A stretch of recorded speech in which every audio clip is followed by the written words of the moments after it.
What's going on YouTube? It's your boy Rome back with another video. If you're new to the platform, welcome to the tribe. By the end of the video, I hope you subscribe. OGs, I appreciate the love and support. On the road to 25k subs by the end of the year. Let's get it. If you like the music that you hear, click the links. They are in the description.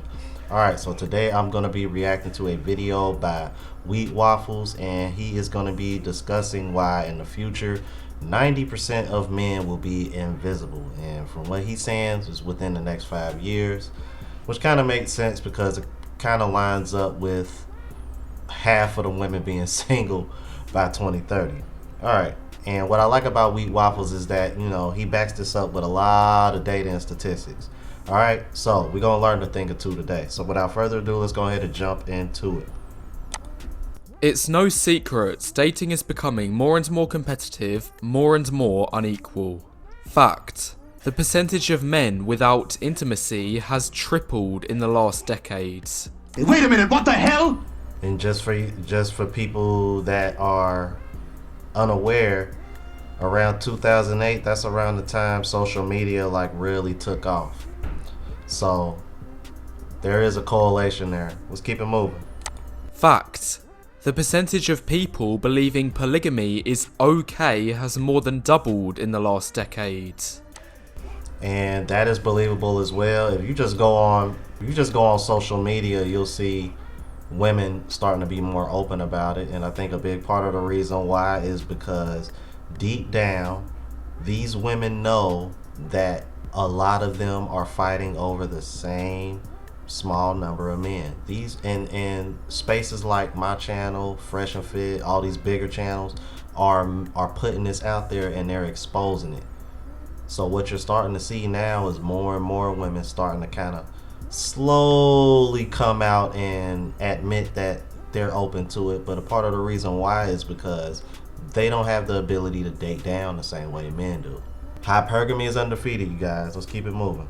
Fact: 39% of men themselves admit dating is harder today than it was 10 years ago, with only 23% saying it's easier. And the biggest reason this 39% cited is, no surprises here, technology. This was followed by dating having more physical and emotional risk, dating becoming more impersonal, and lastly, guys saying it's harder to meet people. These statistics all point towards dating becoming more unequal.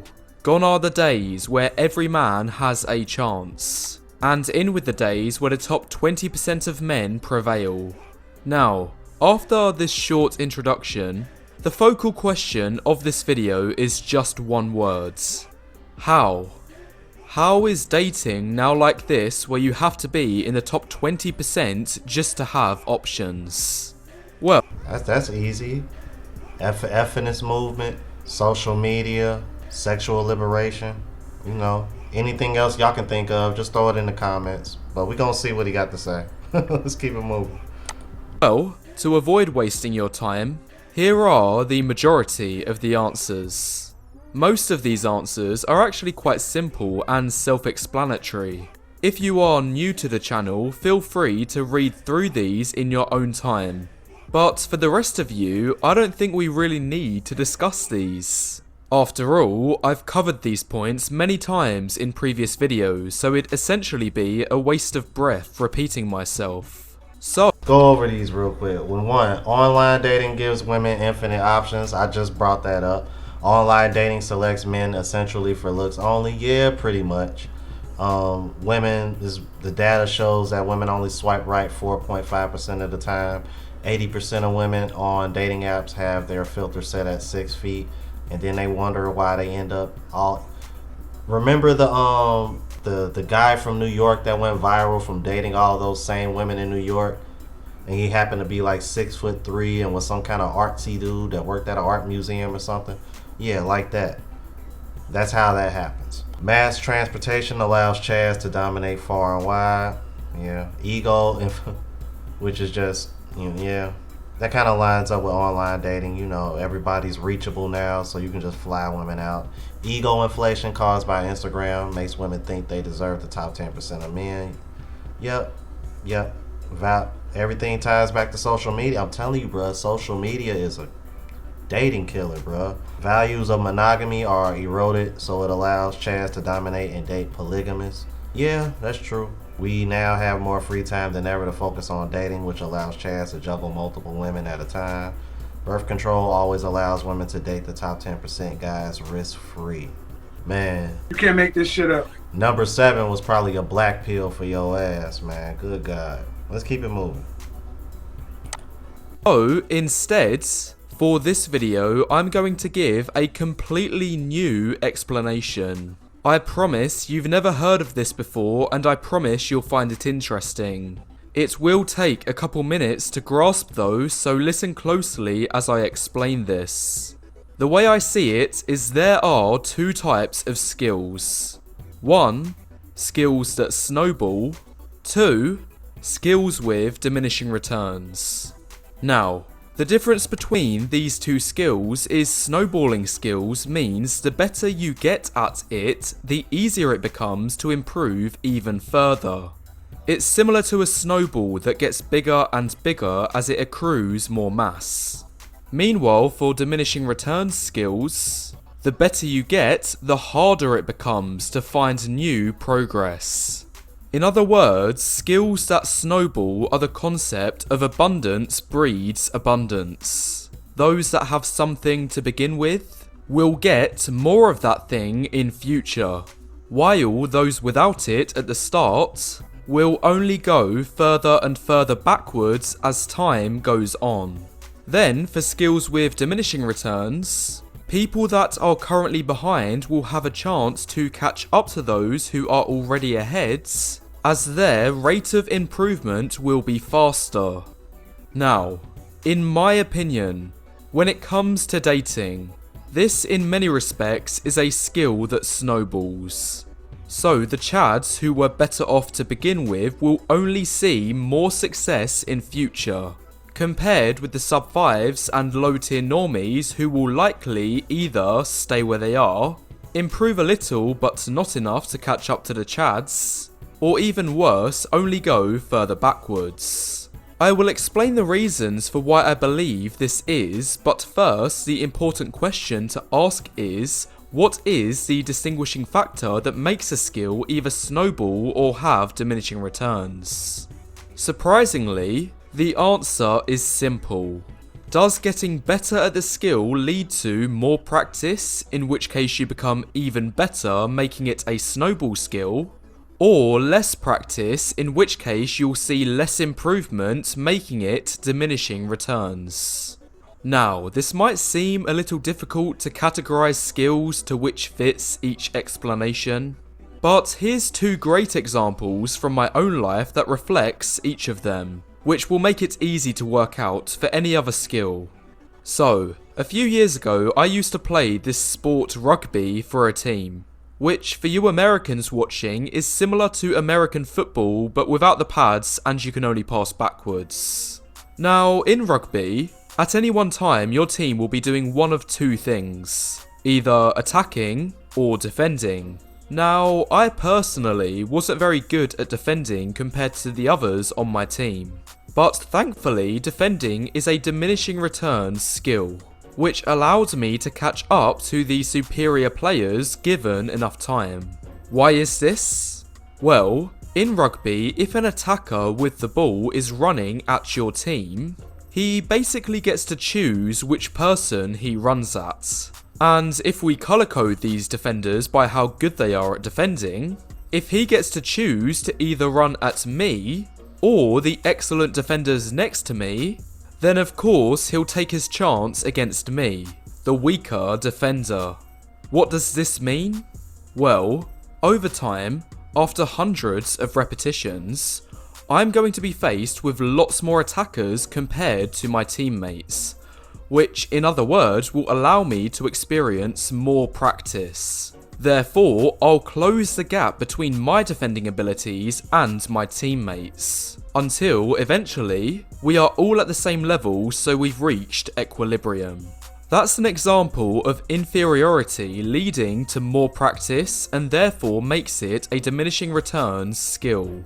In contrast, When we now look at the attacking side of rugby, this by all means is a skill that snowballs. And luckily, this was the stronger point of my game as I was very fast and agile. And the fact this skill snowballs allowed me to capitalise even further and be one of the best attackers on the team. So, why does this skill snowball? Well, when your team is in attack, the scrum half who starts with the ball each play, he's going to have several options of who to pass the ball to. Now, when he's making his decision, he knows that some of the receivers are better than the others. Therefore, more often than not, he's going to prioritise passing to the better players, which in turn allows these already better players to get even more practice, therefore making them even better. And as for the weaker attackers, they'll never get as much practice and therefore have a very slim chance of ever catching up. Bottom line, attacking in rugby is a skill that snowballs. So, you should now have a crystal clear understanding of the two types of skill at this point. Alright, I'm gonna go ahead and stop it here because I basically get the gist of what he's saying, man. So in other words, you know, if you're like the everyday average guy, which is something that I stress on here, you gotta continue to work on yourself, self-improve. That's why I stress, you know, becoming RP before you travel, so that way you can debunk a lot of the BS, kind of like what Mr. Papa Don said in the other video that I reacted to. Because when it comes to men, the beauty of being a man is that our value isn't mostly predicated on looks like women. I hate to sound shallow, I hate to be that way, but let's keep it a buck. You know what I mean? Men are visual creatures. You're not even thinking long term with this girl, you know what I mean, if you're not attracted to her from the moment you see her. Alright, so let's get that out the way. I could really care less if a woman get on their feelings about that. You know what I mean? Because we can flip that and we can argue that a woman ain't gonna deal with a man that's broke. Alright, so let's keep it moving. Guys, you know what I mean? You can always make up for the lack of looks in other areas and get better in other areas. You know what I mean? You're giving the face that you're giving. But like I stress all the time, man, hit that gym. I'm in there 5 times a week. I'm actually thinking about bumping it up to 7. You know what I mean? To, you know, do one last final push before I start traveling abroad, because, you know, I already know that's going to be one of the main things that I'm probably going to be struggling to stay on top of, is my workout regimen once I'm once I'm overseas, because, you know, I got to have access to gyms and whatnot. But yeah, working on your body, man. Working on saving and investing in money. You know what I mean? Trying to dress better, find your style, what works for you, what makes you look good, what you feel comfortable in, what you feel confident in. You know what I mean? Get your smell good game together. Like, we as men, we can make up for a lot of those things, because at the end of the day, what women value most in men isn't physical. You know, outside of the whole 6 foot thing, but these women know that all of them ain't gonna get that. You know what I mean? But it's one of the reasons why you starting to see more men go overseas, because women overseas, the 6 foot thing ain't really a thing in these other countries. So that's something to think about as well. And you know, like he said about, you know, the Chads and Tyrones, you know, made a valid point about them. You know what I mean? So what he said definitely correlates with where he was coming from with them. But I'm not concerned about those guys, because those aren't the guys that are worried. Those guys aren't an issue. My concern is that other 80-90%. So yeah, if you're gonna go overseas, do your thing, man. But you still gotta self-improve, man. Still gotta get these gains, bro. Alright? If you're new to the platform, please subscribe. OGs, I appreciate the love and support. Make sure y'all hitting that bell notification. That way y'all know when I'm uploading. And hit the like button, because it helps with the algorithm. It helps me reach a broader audience. To the next video, y'all. Deuces.